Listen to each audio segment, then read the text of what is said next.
Ja, ek wil regtig saam met die engele kom bid, as ons dink die engele wat die aankondiging kom maak het, dat Jesus gebore is, dan sing hulle ere aan God in die hoogste hemele. En ons het nou net gesê, here I am to worship, to bow down, om voor U te buig. Saam met dit, die boodskap wat eintlik in ons ore klink, soos die engele gesing het, ere aan God. Want vir ons is 'n seun gebore, vir ons is 'n seun gegee. Ons vier nie net Kersfees omdat dit ergens op die kalender is, ons die res van die wêreld daarvan maak om 'n Kersfees daarvan te maak en 'n dag te maak wat mense net kan kuier en drink en die fokus is op persente en maar glad nie op U nie. Ons is nie so nie. Ons wil ons fokus kom bring op die seun wat vir ons gegee is, wat vir ons gebore is, wat vir ons hoop gebring het. So ons maak die woord oop met 'n verwagting dat U ook vir ons sal aanraak. Elkeen wat hier sit en wat luister, sal aanraak en dat hulle sal beleef die liefde van God. Dis die liefde van U wat gemaak het dat Kersfees gebeur het. Help vir ons om te luister. Help vir ons deur die woord en deur die Gees. Amen. Ek lees daar by 1 Johannes 4 vers 7 sê, geliefdes, ons moet mekaar lief hê, want liefde kom van God. En elkeen wat lief het, is 'n kind van God en ken God. Wie nie lief het nie, het geen kennis van God nie, want God is liefde. Hierin is God se liefde vir ons geopenbaar. Sy enigste seun het hy na die wêreld toe gestuur, sodat ons deur hom die lewe kan hê. Werklike liefde is dit, nie die liefde wat ons vir God het nie, maar die liefde wat hy aan ons bewys het, deur sy seun na ons te stuur en as versoening vir al ons sondes. Net so, ons gaan nou nog 'n versie lees.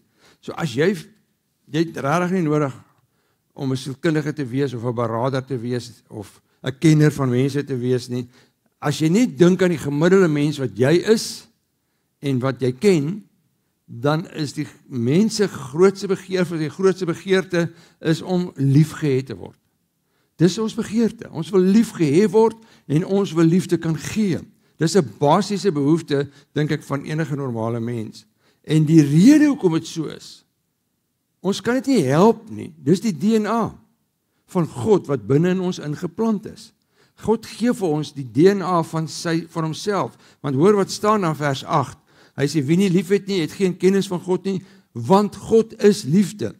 So as jy sou dink vir 'n oombliekie oor hierdie hele boodskap van Kersfees, dan is die begin daarvan, God is liefde. En ten spyte daarvan, dat God sê, ek is liefde, beleef die wêreld en beleef julle dit baie keer ook so, maar daar is nie liefde nie. Mense wat gemaak is na God se beeld, mense wat veronderstel is om lief te hê natuurlik, hier dit nie. So kom ons kyk 'n bietjie hoe lyk 'n wêreld wat soekend is na liefde. Volgende skyfie. Nog een. Die eerste ding is, die wêreld is eensaam. En as julle nou kyk na ons wêreld, waar ons nou leef, maar nou nie kyk soos ons groot geword het nie, maar die wêreld van vandag, ek dink julle sal saam met my stem, dis seker die meeste, kom ons gebruik die Engelse woord, connected wat mense ooit was, is hierdie tyd. Want ek het nou die dag gesê, jy weet presies wat jou vriende geëet het gister, want hulle wys dit vir jou. Jy weet wat hulle aangetrek het, en as jy nie vandag opgelet het nie, gaan jy net nou sien op Facebook, wat het hulle vandag aangehad, kerk toe. So jy weet aangaan wat met mense, jy weet alles waar hulle was, want mense deel hulle lewe op sosiale media, baie mense doen dit.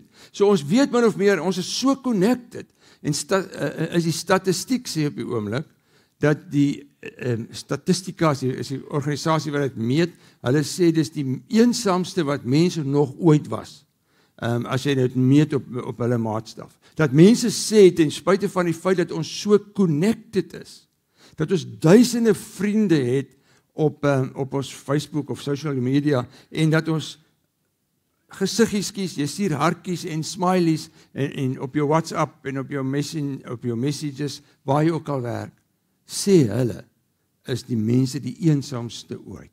Dis asof daar 'n tendens is, dat mense nie regtig connect nie. Hulle is op soek na liefde. Die tweede ding wat maak wat die wêreld soek en wat wys dat die wêreld soek dit na liefde, is mense se liefde, hulle soek dit in sukses. En julle almal weet dit, en sukses is nie verkeerd nie. Dis nie verkeerd om sukses na te jaag nie, maar baie mense jaag dit en wil sê net maar hierdie graad of diploma bereik of 'n medalje of 'n trofee of 'n nuwe huis kry of hulle hunker daarna om iets te bereik. En uiteindelik word daai goed maar net weer oud. As jy nou dink aan jou graad wat jy gekry het, diploma wat jy gekry het of jou sertifikaat wat jy gekry het, hy gaar nou deesdae stof op. Jou nuwe huis raak maar net nog 'n huis. En uiteindelik vervul dit niemand nie. As mense op soek is na liefde in prestasies, dan weet ons dit vervaag. 'n derde ding waar mense 'n liefde soek is in romanse. En ons weet dat Hollywood het dit baie mooi raak gesien. Daarom sal jy sien dat daar so baie flieks en die flieks is sulke one night stands en dan is daar die wonderlikste liefde. Want hulle wys eintlik maar vir die wêreld, dis wat julle begeer. En as jy dink aan die 10.000, ek weet nie hoeveel, seker 100.000 liedjies wat geskryf is oor die liefde, dan sê dit dat mense smag daarna om liefgehet te word. En hulle kry dit nie. 'n ander ding wat mense in liefde in soek is dat hulle soek dit aan aanvaarding. En daarom as jy weer terug gaan na jou social media toe en jy het 'n foto gepost, en wat is die eerste ding wat jy gaan kyk na die foto gepost is? Is of jou hare reg is. Nee. Jy kyk hoeveel likes jy gekry het. En hoeveel mense dit gedislike, en as jy begin lees by die kommentaar, en veral as jy nou iets geskryf het daar, dan is dit baie keer sulke negatiewe goed, maar jy soek aanvaarding.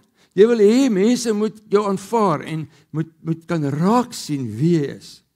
En dis die wêreld. Miskien is dit nie julle nie, maar miskien is dit soos die wêreld is. 'n ander plek wat help in mense se soeke na vir liefde is verdowing. Mense soek liefde en hulle kry dit nie en hulle gebruik hulle alkohol of dwelmmiddels of kyk na pornografie of hulle binge watch of hulle raak allergies, verslaaf aan scrolling. Die rede daarvoor is, daar's 'n stukkie van stimulasie op hierdie oomblik wat jou laat vergeet dat ek is nie geliefd nie of ek het nie genoeg liefde nie.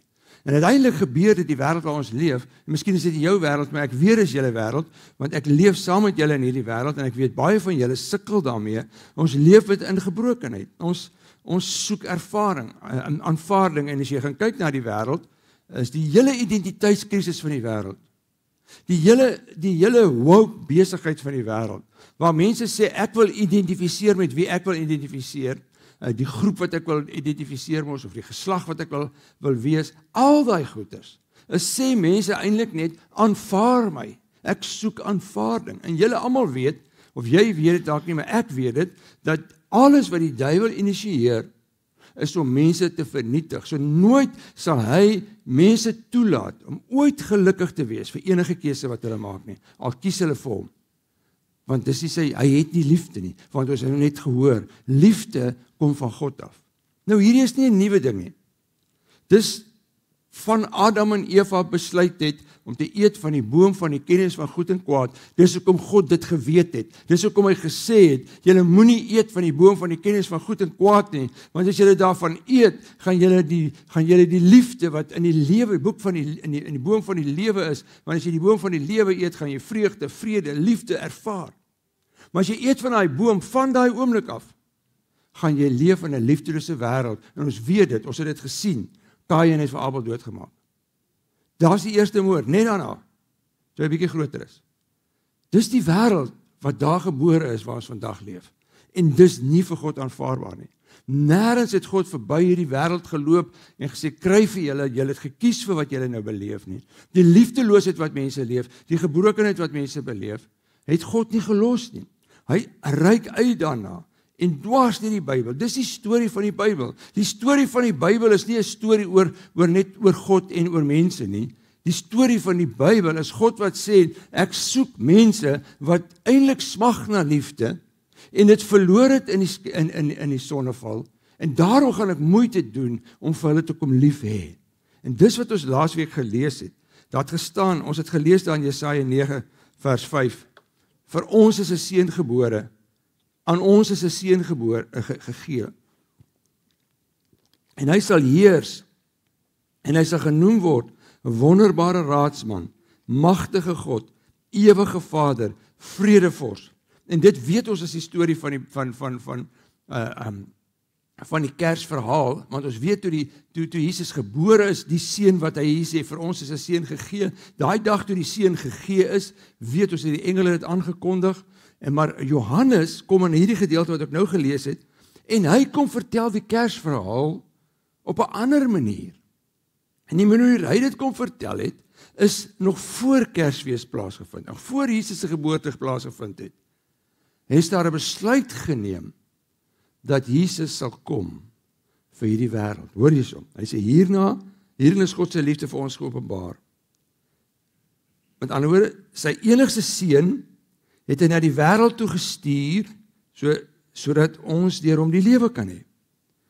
En werklike liefde is dit, nie die liefde wat jy vir God het nie of vir iemand anders het nie, maar die liefde wat hy aan ons bewys het deur sy seun te stuur as versoening vir ons sondes. Dis die Kersverhaal. Vir ons is 'n seun gegee, vir ons is 'n seun gebore. Hoekom? Sodat ons kan lewe. En die bekende gedeelte in Johannes 3 vers 16 sê, God het die wêreld so lief gehad, dat hy sy enigste seun gegee het, sodat die wat in hom glo nie verlore sal gaan nie, maar die ewige lewe sal hê. So as jy wil weet wat die Kersboodskap eintlik is van God se kant af, nog voordat die engele gesing het, was dit, God het die wêreld so lief gehad, dat hy besluit het in die hemel, dat ons gaan 'n plan maak. Ek gaan vir Jesus stuur. So ek wil hê ons moet kyk na daai gedeelte, en sien wie vertel dit. Dis Jesus, na hy gebore is, na hy in hierdie wêreld is, 30 jaar plus oud is, vertel hy die Kersverhaal, daai dag toe hy vir hulle dit vertel het, en hy begin die Kersverhaal deur te sê, God. En die eerste ding wat ons hoor by die Kersverhaal, daar was 'n God, of daar is 'n God. Hy begin hierdie versie met, God het die mense lief gehad. So vir Jesus se tyd se mense, en vir ons tyd se mense, en vir jou en vir my, begin die Kersverhaal deur dit te hoor, daar is 'n God.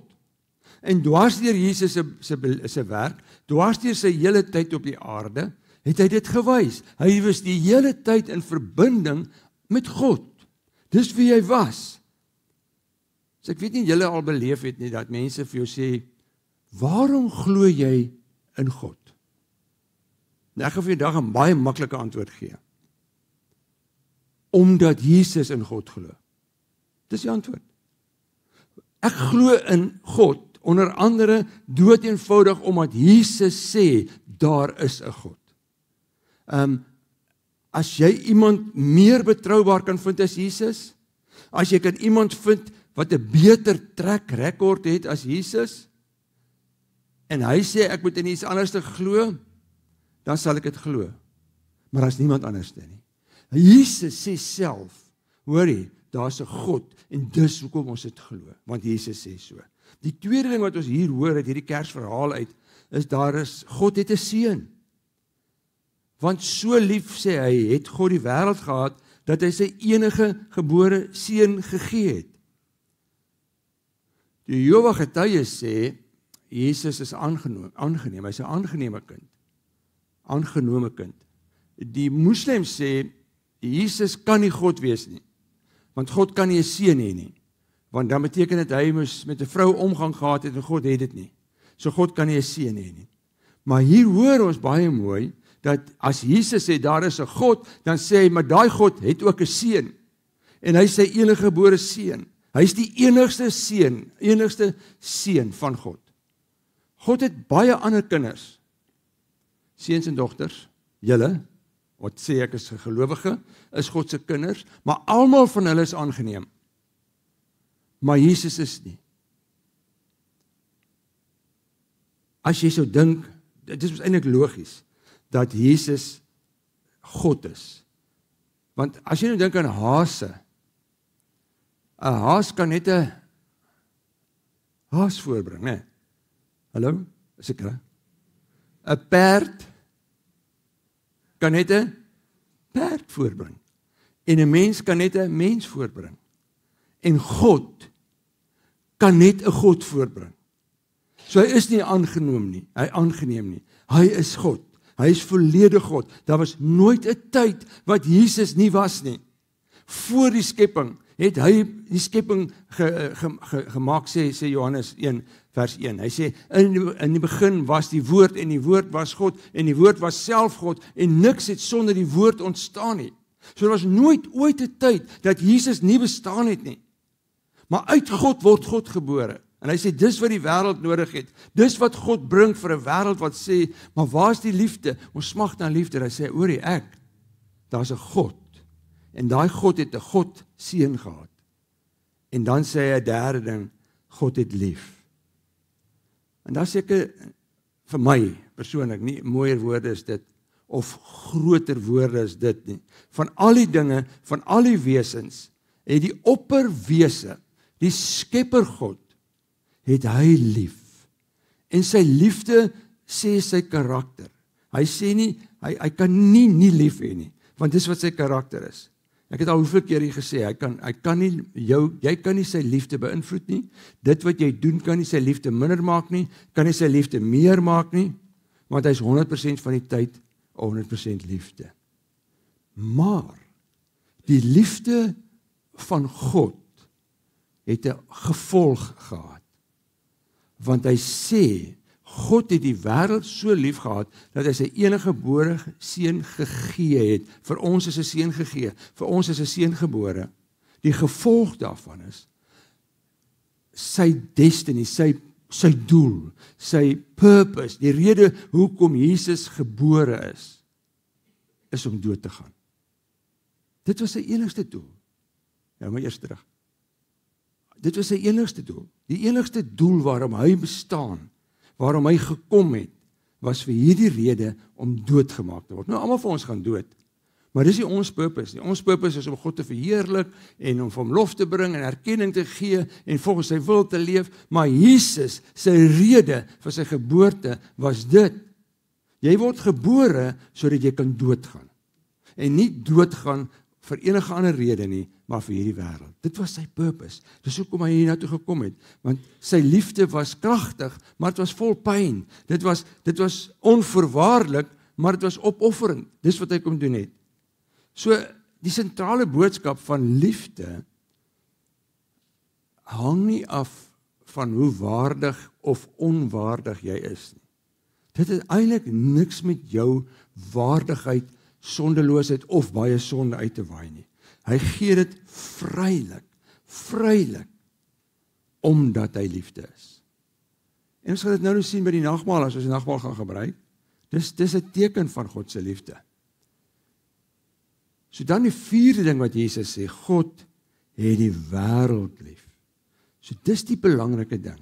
Want ons het nou nog gepraat van hoe lyk die wêreld? Die wêreld sê ons is op soek na liefde. Ons sukkel om dit te kry. Ons sukkel om baie keer lief te hê. Ons sukkel baie keer om liefde te ontvang. Ons sukkel met liefde. En God sê, maar ek gaan nie die wêreld so los nie. Ek gaan vir hulle liefde gee, want ek het hierdie wêreld so lief. En ek nou nog gesê, is 'n onvoorwaardelike liefde. Die wêreld wat hom op hierdie Kersfees weer gaan minag, hom gaan onteer, wat gaan rebelleer teen hom, wat hom as te ware in die rug gaan steek.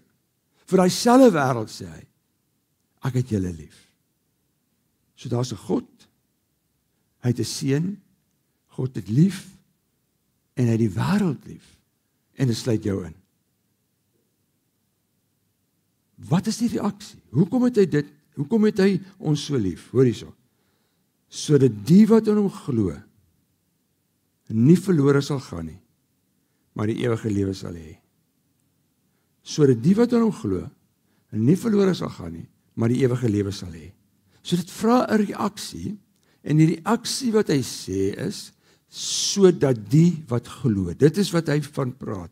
So die wat glo, as jy hierdie boodskap hoor, maar God, daar's 'n God, en hy het 'n seun, en hierdie seun is gebore, sodat hy ons kan, sodat hy vir ons sy liefde kan kom bewys, sodat wat ons wat glo, die ewige lewe kan hê, dan verander jou status vanoggend. As jy dit glo, dan verander jou status van iemand wat vol sonde was, na iemand wat vergewe is. dan verander jou status van iemand wat verlore was, want hy praat van, jy sal gered word. En ek hoor dit baie by mense, dat mense voel onwaardig. Hulle voel maar, my sondes is net te groot.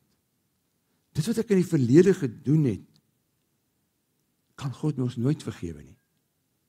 En dan sê die woord, dan sê Jesus se koms eintlik. Ek het gekom vir die onwaardiges. Die wat dink, hulle is miserabele sondaars. Dis hoekom ek gekom het. So jou status, as jy glo, verander van verlore na gered. En jou bestemming verander. Van ewige dood na ewige lewe. So as jy nou vaak is, moet jy jouself knyp. Ek wag. Stamp almal so in die ribbes langs jou. Want as jy dit mis wat ek nou gaan sê, of eintlik tot nou toe gesê het, dan mis jy nie net die bus nie. Jy verpas nie net die trein nie, of die vliegtuig nie. Jy mis jou ewige bestemming. As jy hier, op hierdie oomblik, waar mens besig is om te hoor, sodat as jy glo, het jy die ewige lewe. Dis die, hou maar eers daai terug, dis die bestemming, dis waarna ons op pad is. As jy sal glo, dan het jy 'n ander bestemming. So die belangrike skakel tussen jou siel en God en die ewige lewe is glo. Dis wat jy nodig het. As jy dit nie glo nie, dan kies jy 'n pad na 'n ander ewigheid toe. 'n ander ewigheid wat jy nooit vir God se kan blameer nie. En nooit sal kan sê God is judgmental nie, want hy is nie.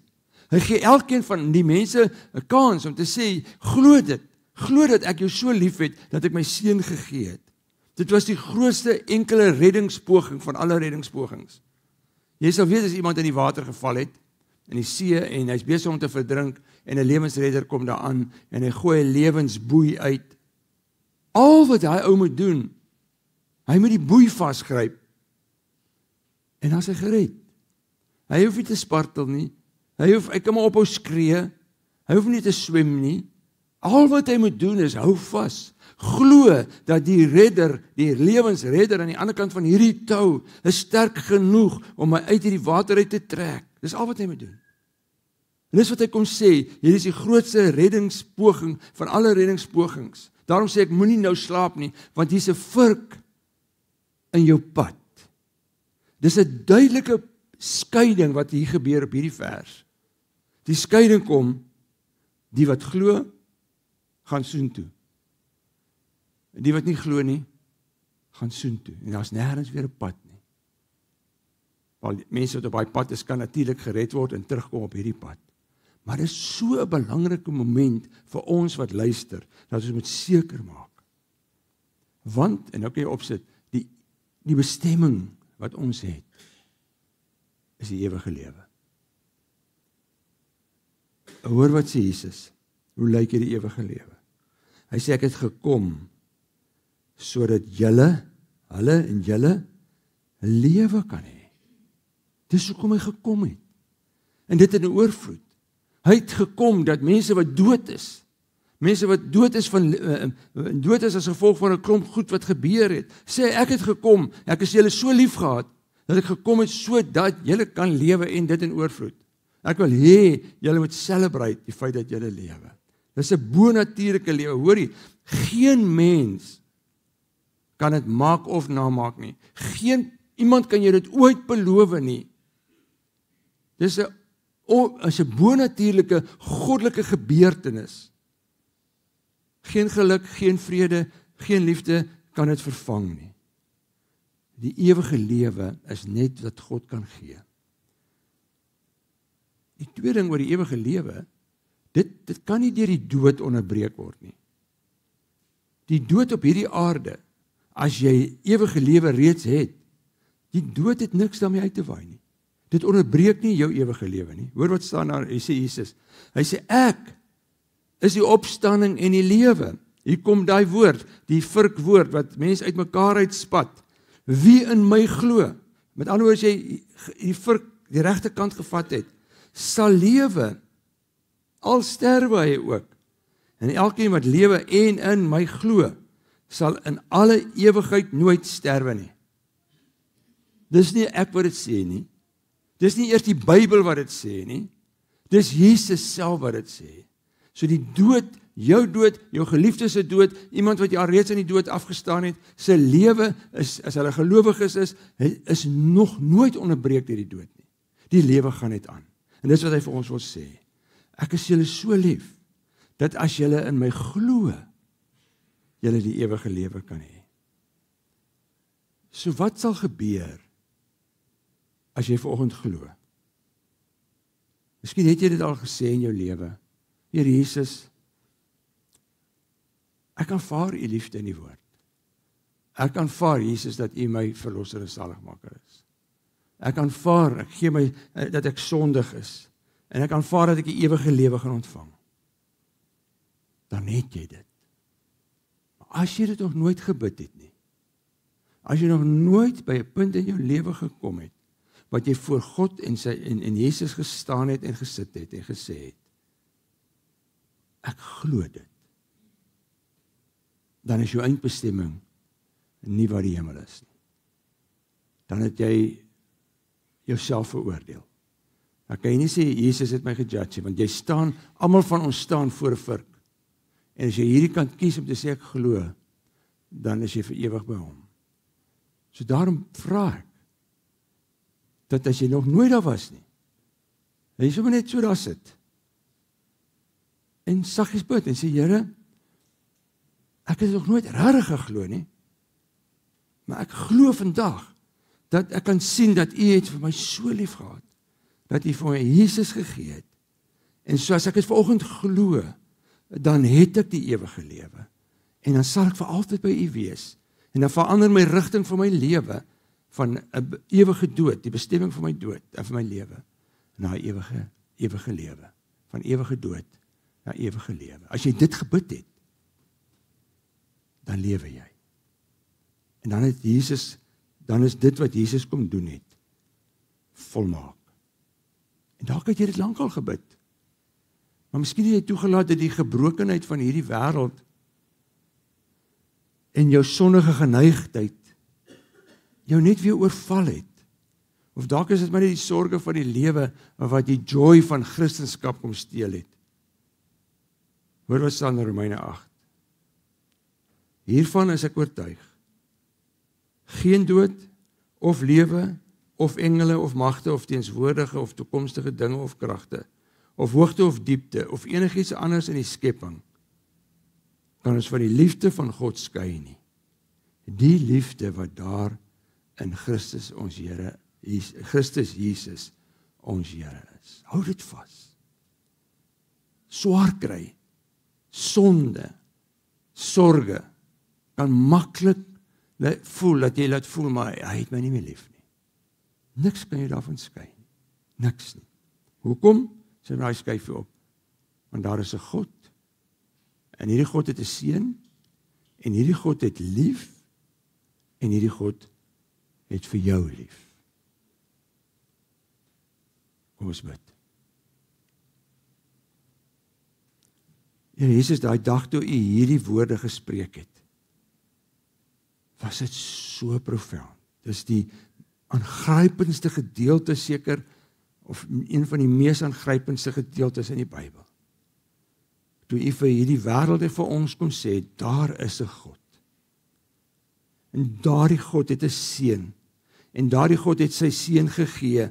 Toe Jesaja dit gesê het, vir julle is 'n seun gegee, vir julle is 'n seun gebore, het hy dit 700 jaar voor die tyd gemik op Jesus.